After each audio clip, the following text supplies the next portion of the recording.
안녕하세요. 저는 30대 주부입니다. 아직 아이는 없어요. 아직 젊으니까 일부러 가지려고 노력은 안 했는데 생각보다 임신이 안 돼서 걱정이었거든요. 그런데 이제 차라리 잘 됐다 싶네요. 아이가 있었으면 이런 결정을 내리기 쉽지 않았을 것 같아요. 저와 남편은 20대 후반의 지인의 소개로 만났어요. 당시 저는 대학교를 졸업한 뒤 학원에서 국어를 가르치는 학원 선생님이었는데, 원생 중 학부모 한 분의 소개로 지금의 남편을 만나게 되었습니다. 중소기업을 다니고 있던 남편은 무던한 성격에 까다롭지 않은 사람이었습니다. 사실 학부모가 소개해준 사람이라 거절도 못하고 부담스러운 마음에 예의상 몇 번 만나볼까 했던 건데, 막상 같이 시간을 보내보니까 성격도 잘 맞는 것 같고 느낌이 나쁘지 않았습니다. 그래서 만나다 보니 2년이란 시간이 훌쩍 지나갔고 자연스럽게 결혼 이야기까지 나오게 되었어요. 그 사이에 저는 작은 규모였지만 제 이름으로 된 학원도 하나 차렸습니다. 저는 남편에게 경력직으로 이직을 하거나 기술을 배우는 건 어떻겠지만 남편은 지금이 좋다며 내켜하지 않더라고요. 자기도 아이 낳고 하면 생각이 바뀌지 않겠나 싶어서 더 말은 안 했네요. 아무튼 그렇게 결혼을 계획하게 되면서 양가 식구들도 만나게 되었습니다.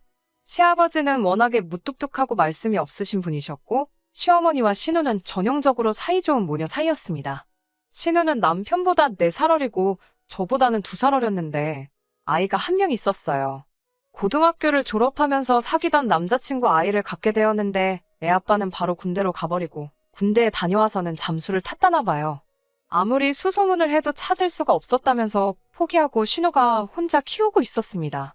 그렇다 보니 변변한 수입이 없어서 나라에서 한부모 가정에 주는 보조금과 시부모님의 도움으로 살고 있었습니다. 집마다 사람마다 각자의 사정이 있는 거다 생각했고 그 부분에 있어서는 제가 왈가왈부할 게 아니었기에 크게 문제라고 생각하지 않았습니다. 남편은 그런 신우를 안쓰러워하는 눈치였지만 그거야 당연히 자기 친동생이니 그런 마음이 드는 거다 싶었지요. 신우는 저에게 언니 하면서 제법 잘 따르는 편이었고 여동생이 없었던 저도 그런 신우가 예뻤습니다. 하지만 그건 어디까지나 결혼식을 올리기 전 얘기고요. 결혼을 하면서 처음으로 갈등을 빚게 되었는데 그건 바로 집 때문이었습니다. 저도 결혼 준비를 하면서 알게 된 사실인데 시집이 보기에는 부족함이 없어도 실제로는 재산이 하나도 없어서 저희를 도와주실 여력이 전혀 없으시더라고요. 저도 학원을 차리면서 그동안 모아두었던 돈을 다 써버린 탓에 걱정이 많았습니다. 다행히 친정부모님께서 일단 얼마 정도 대출받아 도와줄 테니 너무 스트레스 받지 말라고 해주셔서 어쩔 수 없이 친정에 손을 벌려야만 했어요. 그렇게 친정돈 1억과 남자친구가 그동안 모아둔 3천으로 전셋집을 구하게 되었습니다. 남자친구는 사실 월세로 살더라도 신축으로 갔으면 좋겠다고 했지만 저는 월세는 정말 돈을 버리는 일이라고 생각했기 때문에 그 문제로 많이 다퉜어요. 결국 서울 외곽에 위치한 방 2개짜리 빌라 전세에서 사는 걸로 결론을 지었지만요. 사실 저는 개원한 지 얼마 되지 않았어도 그동안 한 곳에서 오래 강의하며 입소문이 나 있던 상황이라 금방 학생들을 모을 수 있었습니다. 그래서 벌이가 괜찮은 편이거든요. 반면에 제 남편인데 이렇게 이야기하긴 그렇지만 결혼 준비하면서 남편이 회사에서 곧 인사이동이 있을 건데 자기가 승진 대상인 것 같다고 그러면 지금 받는 돈보다 훨씬 많이 받게 될 거라고 자신만만하게 이야기하더라고요. 그래서 그 말을 믿고 이런저런 계획을 세웠는데 어쩌다 보니 다 틀어지고 어긋나더라고요. 그리고 상황이 그렇다 보니 졸지에 제 수입이 남편 수입을 추월해버렸고 그게 저는 기쁘지만은 않더라고요.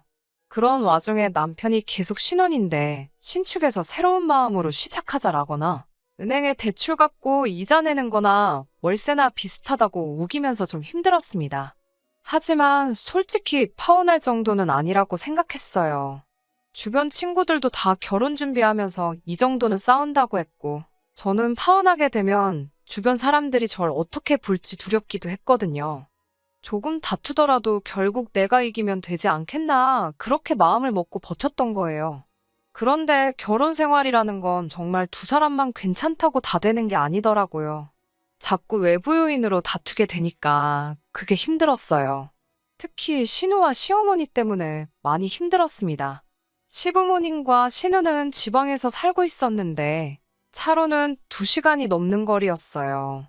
그런데도 불구하고 시부모님과 신우는 걸핏하면 저희 집에 오고 싶어 했습니다.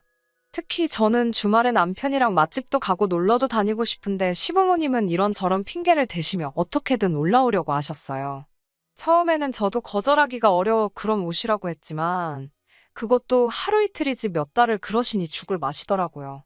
올라오실 때는 기차를 타고 오셨는데 그럼 저희가 역까지 모시러 가야 했습니다. 그리고 집에 가실 때는 태워다 달라고 하시는데 아무리 자식이라지만 제가 정신없이 바쁜 시험 기간에도 그러실 때는 정말 야속하더라고요. 시부모님이 저희 집에 오셔서 특별히 다른 일을 하시는 건 아니고 두 분이서 놀러도 가시고 그러셨기 때문에 그나마 참고 참았네요.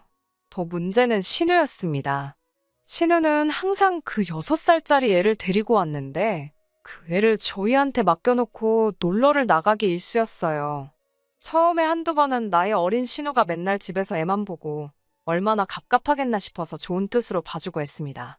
그런데 정말 무슨 호의가 계속되니 우리를 호구로 아는 것도 아니고 언젠가부터 너무 당연하다는 듯이 자기는 약속 있다고 저희한테 애 맡겨놓고 혼자 홀랑 나가버리고 그러더라고요.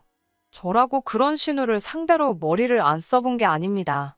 한 번은 신우가 저희 집에 오전 11시쯤 왔는데 바로 친구랑 점심 먹고 무슨 유명한 카페에 가보기로 했다며 정말 조카만 소파에 앉혀놓고 다시 신발을 신더라고요.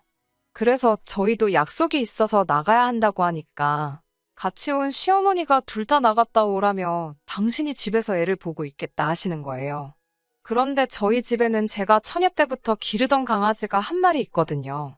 그리고 시어머니는 그 강아지를 너무너무 싫어하세요. 걸핏하면 갖다 버리라 하시고 저희 안 볼 때 몰래 현관문 열어놓으실 거라 그러고 그러다 보니까 시어머니가 그러지 않으실 걸 알면서도 차마 저 없는데 시어머니랑 조카만 있게 할 수가 없더라고요.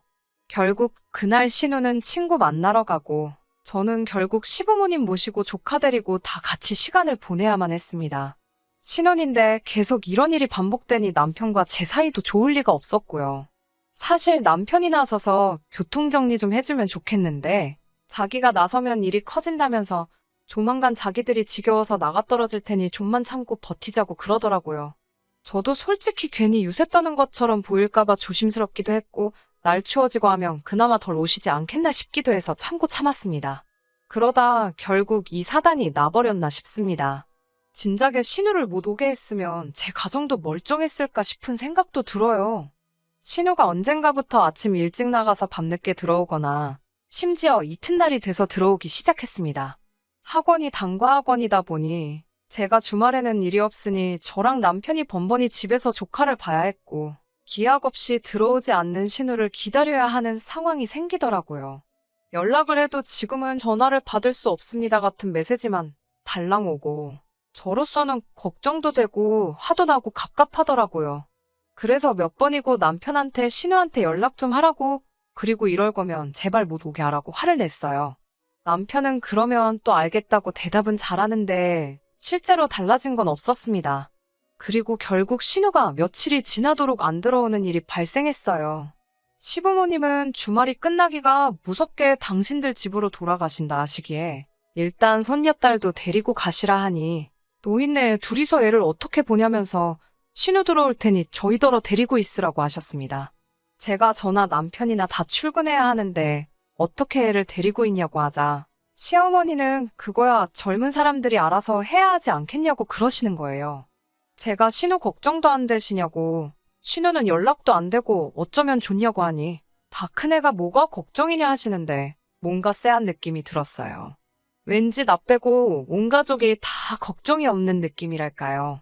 결국 얼떨결에 조카를 봐주게 되었는데 애랑 강아지만 집에 두고 도저히 출근을 할 수가 없었습니다. 남편은 6살이면 다 큰 거라고 그냥 두고 가라는데 그러다 무슨 일이라도 생기면 그 원망을 내가 어떻게 다 감당하나 싶어서 어쩔 수 없이 학원에 데리고 갔습니다. 그래도 다행히 제가 혼자 하는 학원이고 학생들도 어린 조카를 귀여워해 주었지만 언제까지 이럴 수도 없는 노릇이었어요. 학부모들이 그 사실을 알고 혹시 수업에 지장이라도 있을 거라 생각하면 학원 평판에도 문제가 생길 테니까요. 결국 신우가 돌아오지 않은 지도 사흘 정도 지났을 무렵 제가 남편한테 신우가 어딨는지 정말 모르냐고 하니까 자긴 모른다고 딱 잡아떼길래 그럼 경찰에 실종신고부터 하자고 하니까 경찰서에 가봤자 한두 살 먹은 애도 아니고 그냥 가출신고로 접수나 될 거라면서 저보고 제발 일 복잡하게 만들지 말고 좀만 기다리라고 그러더군요. 알아보니까 저 혼자서는 자격미달로 신고도 할 수 없었고요. 그나마 다행인 건 학원 방학이 다가오고 있었기에 저는 혼자서 신우를 찾아내기로 마음을 먹었습니다. 다가오는 추석에 시부모님 선물이라도 하나 해드릴까 하여 모으던 돈이 있었거든요. 그런데 신우가 이 지경을 만들어놨는데도 손 놓고 계시는 게 너무 야속하고 미워서 저는 그 돈을 신우 찾는데 쓰기로 했습니다. 그리고는 심부름센터에 가서 신우를 찾아달라고 했어요. 그리고 정말 걱정한 게 우스울 만큼 하루도 걸리지 않아서 신우를 찾아내더라고요. 신우는 저희 집에서도 멀지 않은 곳에서 머무르고 있었습니다. 찾아준 사람들 말에 의하면 남자랑 같이 있는 것 같다는데 황당하고 괘씸하더라고요. 아무리 남자가 좋아도 그렇지 어떻게 엄마란 사람이 애를 다른 사람 손에 맡기고 그러고 다닐 수가 있지 싶은 거예요. 저는 남편에게 당장 이 소식을 알려야만 했습니다. 그런데 정작 남편은 제 이야기를 듣고도 그다지 크게 놀라는 기색이 없었어요. 설마 알고 있었어? 라고 물으니 뭐 동생 일이니까 오빠가 그 정도는 알고 있었지라면서 말끝을 흐리는 거예요. 그래서 제가 어이가 없어서 어떻게 그런데 나한테는 한마디 말도 안 할 수가 있어? 라고 물었습니다. 그러자 말했으면 당신이 가만히 있었겠냐고 오히려 되묻더라고요. 그래도 이렇게 막무가내로 나한테 애까지 맡겨놓고 그러는 건 아니지 않냐니까. 너가 출근하는 것도 아니잖아. 이러는 거예요. 그래서 뭐라고? 나도 일하거든. 나는 출근 정도가 아니고 내 사업장 대표라고. 소리를 치니까 남편이 그거 뭐 혼자 애들 좀 가르치는 걸로 너무 어깨 힘주는 거 아니야? 라면서 갑자기 사람을 이상한 쪽으로 몰아가더라고요. 저는 신우를 가지고 남편이랑 말 섞어서 좋을 게 없겠다 싶어서 시부모님께 전화를 드렸습니다. 시부모님께 지금 어떤 상황인지 전화를 드리니 시어머니는 오히려 저에게 너는 어떻게 신우 뒷조사를 할 수 있냐면서 그건 신우를 모욕하는 일이라고 참 경우가 없다면서 혀를 차시더라고요. 그 말 수 없던 시아버지도 사람마다 각자 사정이 있는 건데 윗사람으로서 좀 기다려줬으면 좋겠지 않겠냐고 되물으시고요. 저는 어이가 없어서 다들 신우가 어떤 남자랑 있느라 며칠째 집에도 안 오고 있는데 그런 건 아무 신경도 안 쓰이시냐고 물었습니다. 시어머니는 저더러 별걸 다 참견한다면서 다 알고 있었으니까 가만히 있었지 라며 소리를 빽 지르시더군요. 저는 순간 내가 지금 뭘 들은 거지 싶었습니다. 그러니까 나만 빼고 다들 신우가 어디서 뭐하고 다니는지 알고 있었으면서 나한테 애까지 맡겨놓고 모르는 척 했다는 건가? 정말 사람을 바보 취급해도 정도가 있지라는 생각이 들자 정말 속된 말로 머리가 돌아버릴 것 같더군요. 저는 제가 행여나 죄 없는 어린애한테 화풀이하게 될까봐 걱정이 돼서 시어머니한테 이제 더는 못 봐주겠으니까 당장 애 데리고 가라고 했습니다. 그러자 시어머니는 그럼 어디 저기 보육원 같은 데다 일단 맡겨놔라. 지 엄마가 돈 벌어서 찾으러 가게 그러더군요. 그 말 듣고 솔직히 이혼을 결심한 거나 마찬가지입니다. 어떻게 할머니란 사람 입에서 저런 소리가 나올 수 있나요? 설령 신우가 진짜로 자기 딸을 보육원에 맡길지라도 차마 제가 조카를 그곳에 데려다 놓을 순 없었습니다. 그렇다고 제가 계속 조카를 봐주고 싶지도 않았고요. 저는 결국 신우가 남자랑 같이 있다는 그 집에 조카를 데리고 갔습니다. 그 집 앞에서 잠복하다시피 몇 시간을 차 안에 있었습니다. 그나마 얌전한 조카도 차 안에만 있는 게 지겨웠는지 고모, 엄마 언제 와? 이러면서 저한테 칭얼대더라고요. 그런데 오늘은 글렀나 싶어서 집에 가려는 그때였습니다. 옷을 무슨 새내기 대학생 마냥 차려입은 신우가 어떤 남자 팔에 팔짱을 꼭 끼고 골목을 돌아서 나오더라고요. 보는데 황당하고 어이가 없었습니다. 제가 조카를 데리고 차에서 내리면서 맞은편에서 오던 신우와 눈이 마주쳤어요. 그러자 신우가 화들짝 놀라며 발걸음을 돌리려고 하더라고요. 제가 신우 이름을 불렀지만 신우가 못 들은 척을 하더라고요. 그렇지만 조카가 신우를 봤는지 엄마 하면서 달려가더라고요. 그러자 신우도 반사적으로 다시 뒤를 돌아봤고요. 조카가 엄마 하고 달라드니 신우도 밀어내지 못하더군요. 신우 옆에 있던 남자는 무슨 상황인지 갈피를 잡지 못하고 혼란스러운 얼굴을 하고 있었습니다. 제가 그 남자에게 안녕하세요. 저희 신우 친구분이세요? 하고 말을 걸었습니다. 남자는 얼떨떨한 표정으로 예, 제가 남자친구입니다 하길래 저는 일부러 신우를 쳐다보면서 한껏 높은 목소리로 이렇게 멋진 분을 만나느라 신우가 집에도 안 들어오고 딸도 나몰라라 했구나 하고 말을 걸었어요. 그러자 신우가 눈으로 저에게 욕을 하며 언니 왜 그래요? 이따 전화할게요. 그때 통화해요. 이러면서 조카를 제 쪽으로 밀더라고요. 조카는 영문도 모르고 엄마, 나 엄마랑 있을래 이러고 신우는 급기야 저를 골목어기로 잡아 끌더니 언니, 지금 뭐 하자는 거예요? 라며 따지기 시작하더라고요. 그렇지만 제가 뭐가 겁이 나겠어요.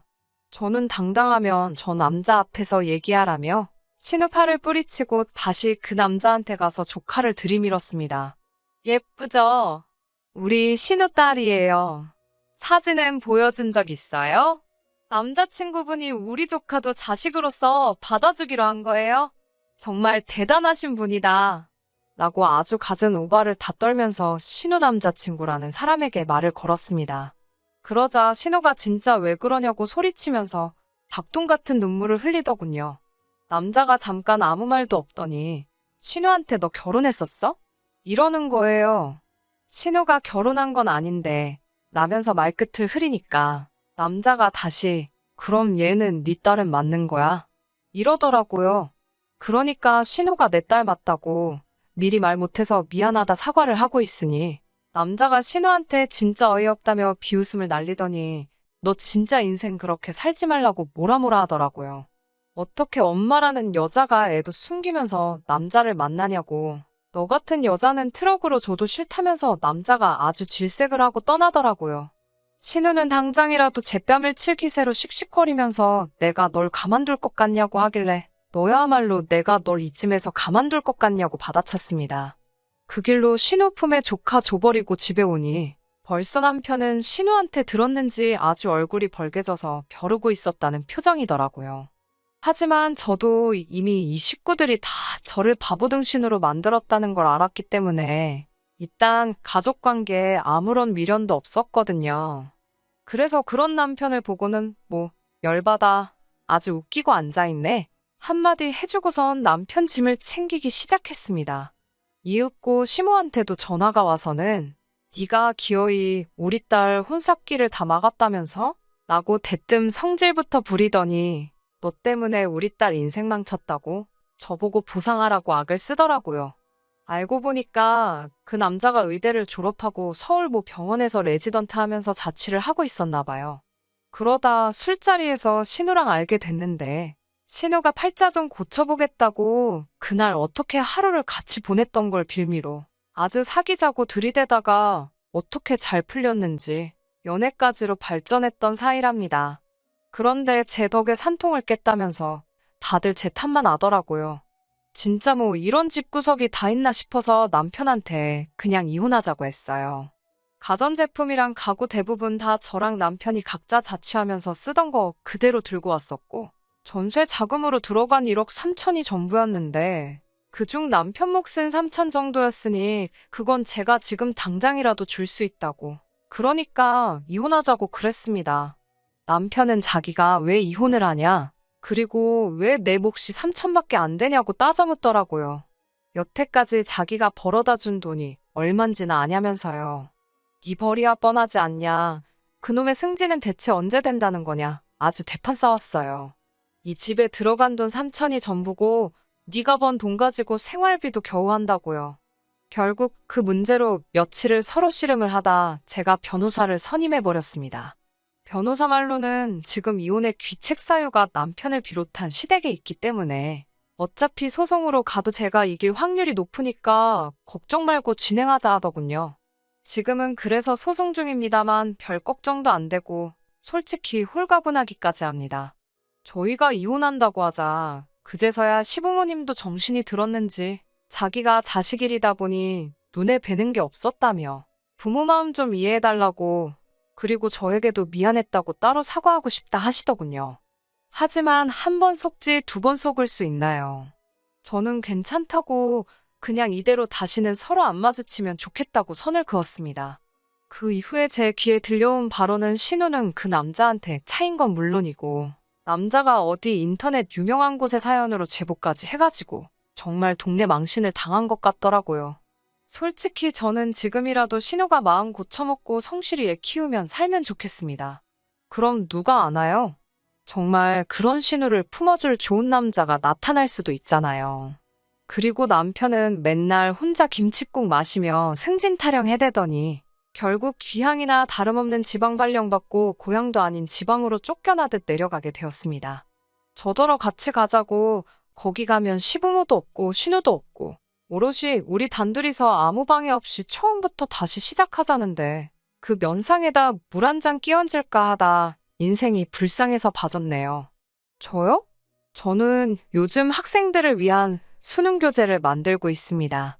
얼마 전에는 교육방송에서 같이 일해보지 않겠냐고 연락도 왔고요. 혼자가 되면서 쓸데없는 곳에 정신과 시간을 뺏기지 않으니까 일의 효율성도 늘고 돈도 잘 모이고 너무 좋아요. 이혼이라는 결정을 내리게 된 것에 한 점 후회가 없습니다. 한동안은 일에만 몰두하며 살아보려고 해요. 끝까지 들어주셔서 감사합니다. 오늘의 사연은 여기까지입니다. 구독과 좋아요, 알람 설정 부탁드리고 더 좋은 사연으로 다시 찾아뵙겠습니다. 감사합니다.